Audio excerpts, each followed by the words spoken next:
Do you ever just look at the sun and think, you know the Truman Show?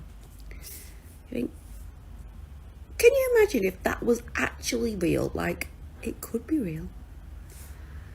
But we wouldn't even know anything about it. Like the sun might not be real. It could just be being moved around. We wouldn't even know anything about it, because when people go, it's science, it's this, it's that, I know it's true. You only actually really truly know something's true if you've seen it with your eyes like that, not on a screen. So let's just go. Let's just jump straight in there. The Earth. This is going to piss people off. This is going to trigger. But I love it. The Earth. How do you know it's a big ball hurling through space? At how many million miles per hour is it? You don't. You just think it is. You trust the people that have told you. I've seen it. There's probably 99% of people have not seen it. Have you flown out into space and looked at the Earth? Have you? Just ask yourself that. That's one example. Most things, have you actually proven it to yourself and seen it for yourself? Or have you seen it on the TV, read about it, someone's told you it? Because that's pretty much most of your life. Which means we could be living the Truman Show. Just saying. Well, I just wanted to show you this stuff because you can go look it up by yourself. Okay, you can go look it up by this number. This is public information. Here's more. But I will direct your attention to here. Okay? And I will direct your attention to here as well. Here's another one.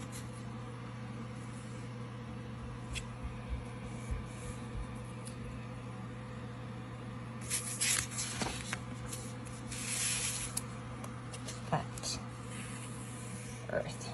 I did not put that there. It's on their diagram, buddy. Here's another one. Flat Earth. Okay? Again, you can go print this up on your own. Here we go. Stop being lazy. The information is available. Now, I only printed up the pages that I needed because this comes up. Each file has hundreds of pages. Okay?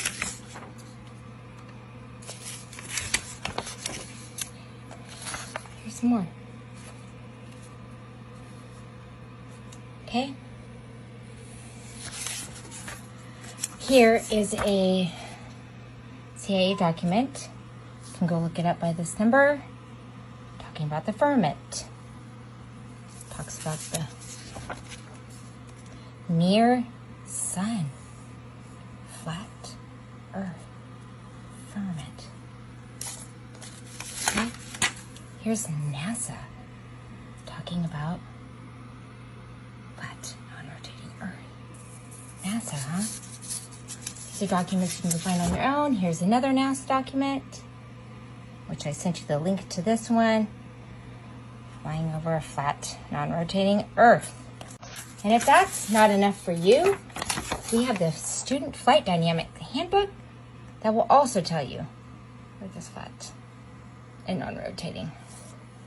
Okay? If that's not enough, we have the FFA. Not talking about the Earth spinning, elliptical orbiting, or flying through the galaxy at all. The globe is dead. If we really live here, then what would be the motive in lying to us and telling us we live here? Well, first of all, money. And lots of it. Space and space exploration makes trillions of dollars. NASA makes $69 million a day off your tax dollars. That's more than all the McDonald's in the world makes a day, because they only make $63 million. Now that's just the materialist's motive. I think it goes deeper and more spiritual than that. Because we are talking about the Hebrewic, the ancient depictions of Earth, the biblical depictions of Earth. Because modern science would say that the Big Bang created the universe. But think about that. Universe. One verse, one string of words. You see, the Bible says, in the beginning, God created the heavens and the earth. He spoke it into existence with just one string of words. And he created a vaulted dome, also known as the firmament. And the new version of Earth doesn't have a firmament. Now, we all know about this guy, Satan, right? He used to be an angel named Lucifer. The whole reason he got cast down from heaven was because he was jealous of God and wanted to be God. And not being able to create a world of his own, he had to pervert what was already created and make his own version, even calling it the universe. One string of words. We were given clues in Revelation 13 of how we could point him out. It says, here is wisdom, the one who has understanding, let him calculate the number of the beast. For it is a man's number, and his number is 666. Here's one example. Man is made of carbon. Carbon is comprised of 6 protons, 6 neutrons, and 6 electrons. This signifies that our material self is finite, and we should live by the Spirit and not by the flesh. We are left with several clues showing us how to find the number of the beast and separate from that. Just like this model here. We got a 23.4 degree tilt on Earth, leaving 66.6 degrees in a 90 degree angle. Not only that, but this elliptical orbit, the Earth actually speeds up and slows down by 666 miles per hour in this orbit. Also, the Earth's curvature, it actually curves at 0.666 feet per mile squared. And that's just the tip of the iceberg. With Satan's perversion, he wants you to open the Bible, begin to read, and see that there's so many contradictions within the first paragraph or two that you just shut it and say, well, this doesn't line up with science. Knowledge truly is power, and if you live in this perverted version, then your mind has become captive. And we have so many people with Stockholm Syndrome who defend that model and allow themselves to stay in the prison of their mind and spirit. As we are trying to make people aware of the biblical depiction of Earth, I'm noticing that this version tries to lie about this one to try to poison the well or create a straw man of this model. You will see them insist that we live on this little flat disk going around the sun with all the other planets, or that we're just a disk floating in space and the sun and the moon just go around it like this. So how come if this is the truth, it can't just fight fair and allow this to be what it is? Allow it to be what we really believe rather than try to poison the well? Well, it's because the demonic forces and principalities that rule this world are liars. Well, you see, the truth is the truth, whether you believe it or not. A lie needs your permission and participation to even exist in your mind. Now, if this were the truth, would it feel the need to lie about this to try to strengthen its argument? No. The last thing that this guy wants you to figure out is that you don't live in his world. You were more than just a sack of flesh that came about by chance and you're just going to rot away with everything else. He thinks he's deceived you all. He thinks when you open the Bible, you're going to see his world rather than the Creator's world. He thinks he's got you all fooled. But we're waking you all up. Do you believe that all the astronauts died in the Challenger explosion back in 1986? Interesting. You might want to stick around for this video. Do you believe it because you witnessed it on TV with your very own eyes? Well, did you happen to see the rocket booster seemingly being remote controlled in the pattern it designed? That looked an awful lot like their favorite number 6. Maybe you believe it because you went to the launch and you saw this rocket taking its perfectly balloon-like path. Or maybe you believe it because you've seen other rockets eject their fuel tanks and watch them plummet at a free fall speed through the air, and not at all like a balloon.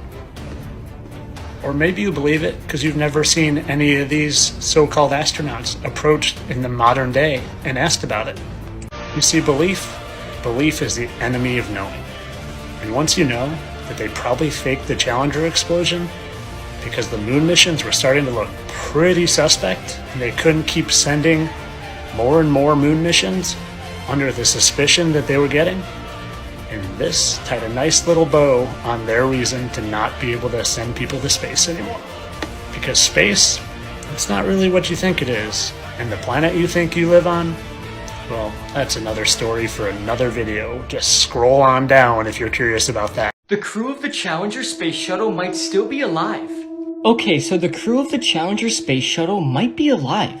On January 28th, 1986, NASA launched a mission into space that would change the public's opinion on space travel forever.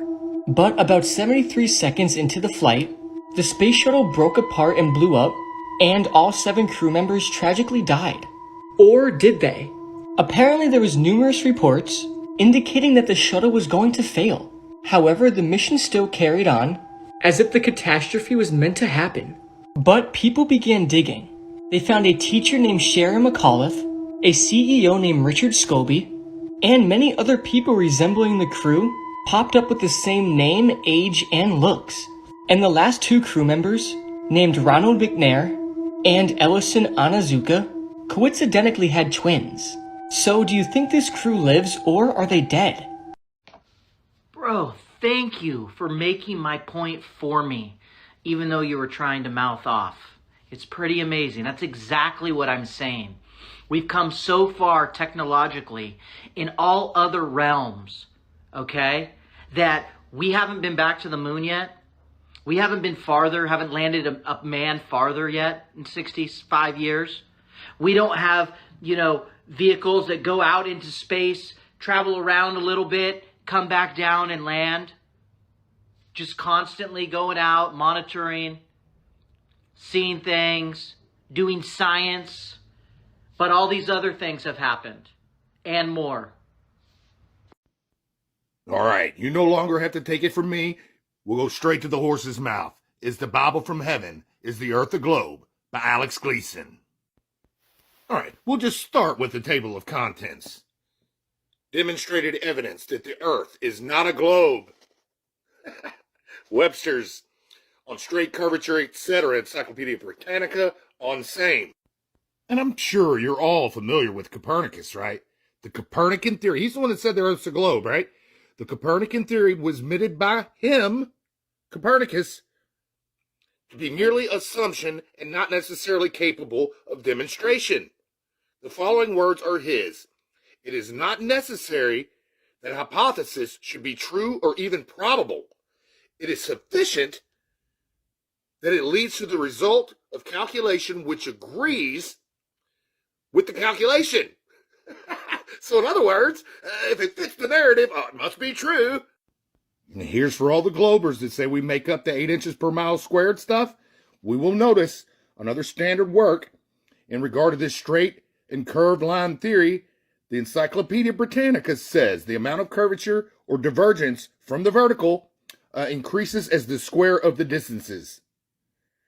That the curvature of the earth is 8 inches for the first mile, 32 for the second mile, and so on.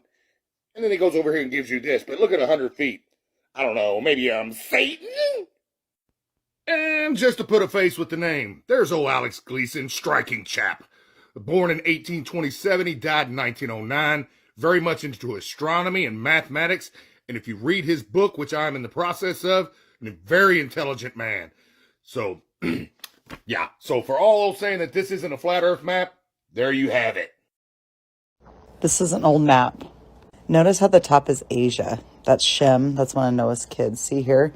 Look to the far right. It's India. Now, check this out. If you go to raremaps.com and type in Asia, you'll start to see all these old maps of Asia. And one just really stuck out to me.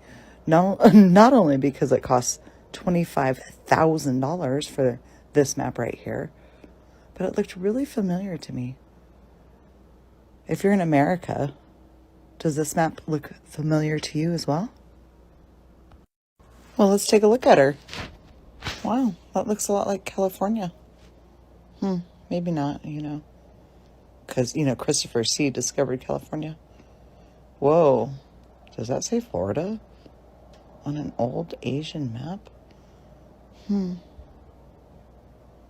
I thought Amerigo named America because he discovered it. You know? Why is that $25,000?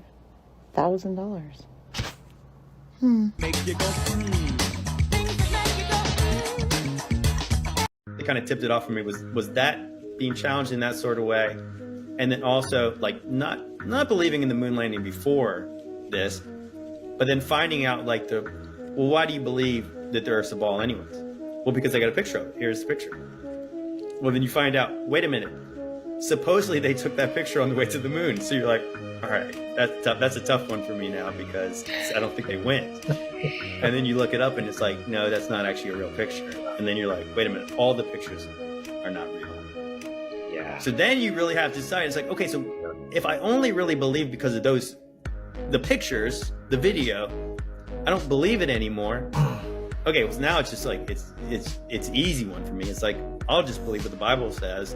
Just kind of explain why we're not getting to see these images live. The Apollo 11 landing was broadcast live. Why now don't we have the technology to see all of this live? This ain't easy. It's not easy. Space is hard, but the moon is harder. And we're getting a picture on the TV. You got a good picture, huh? He's on the moon. And the second man is on the moon. Hey, you got it? That's a good step. Yeah. Beautiful, beautiful. Isn't that something? We've just got a report from Poland, Czechoslovakia, and Romania that the picture quality there is very good. Eli Sean, getting ready to move the TV camera now out to its panorama position. Okay, as far as distance goes, Neil, and we'll line you up again when you finish the panorama. Tell me if you got a picture, Houston. We've got a beautiful picture, Neil. in terms of more media release, yes, absolutely. We're working towards improving that, trying to get you surface photos, because I know that everyone's hungry for those surface photos. More cameras. The message is loud and clear. It would be great to get a picture. We have that in the works, so more great imagery from the moon. Video and pretty pictures. We're as eager to see those images as the public is. Obviously, imagery, we love it. We want to share it as much as we can. We want to record it. But if we're having issues getting it off of the vehicle. Unfortunately, we just did not have time to go fix that. It's going to take a little bit of time. There is a capacity that we share, and we're being as transparent as we can here. A little slower than we might have wanted. Some hardware problems. It's not pointing at Earth. Data flows out of mission control in a very sporadic way. There are many other customers, science customers, that use the Deep Space Network. Actually slows the effort to share things with the team. Being a number of issues with file transfers. We did have a number of communications glitches.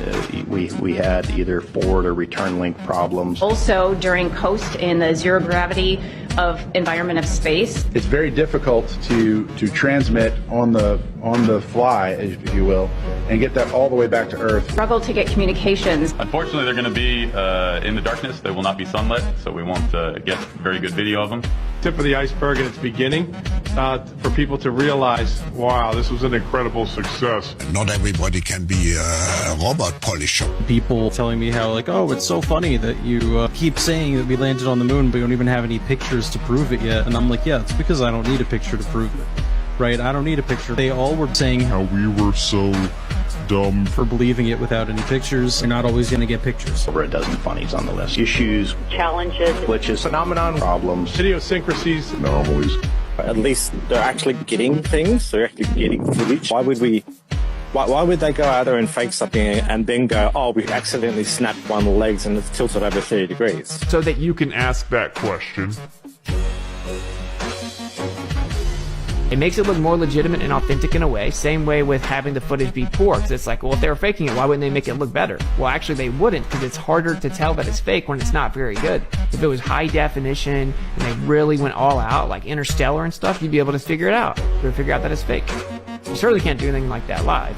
Secondly, it obviously gives them an excuse to not give you everything, right? Now you're not expecting as much because it tipped over. It wasn't completely successful. It's brilliant script writing to fake it, but to appease people as if they really landed on the moon. It's just CGI and propaganda, selling it to the masses, blah, blah, blah, blah. It's like, well, Dude, they're not doing that good of a job at it, really.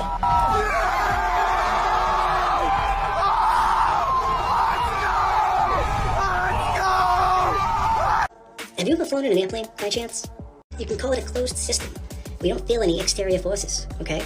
We don't feel the spin, we don't feel the orbit. No matter how fast it's orbiting, we do not feel it. Oh, I get it. I totally get it now. Earth is traveling through space inside a giant pressurized airplane.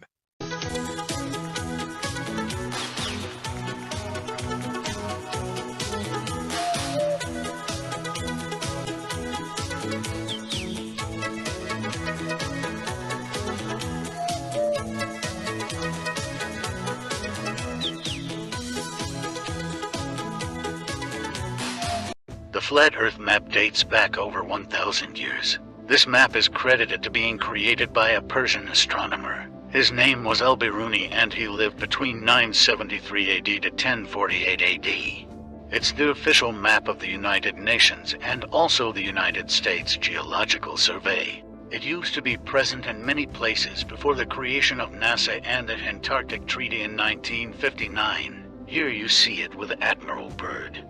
This map has been restored by Dmitry from Russia with suggestions of mine, Eddie Alenkar. Known by my YouTube channel Flat Earth Banjo, I asked Dmitry to include the Bermuda Triangle and Point Nemo, a place deep in the Pacific where NASA buries rockets. Then Robert Tozzi, a professional mapmaker, came along and enhanced the map even more. There are many people now selling this map online, but if you could order it from my online store, I would greatly appreciate it. Visit my online store now and order one of the items. I humbly thank you.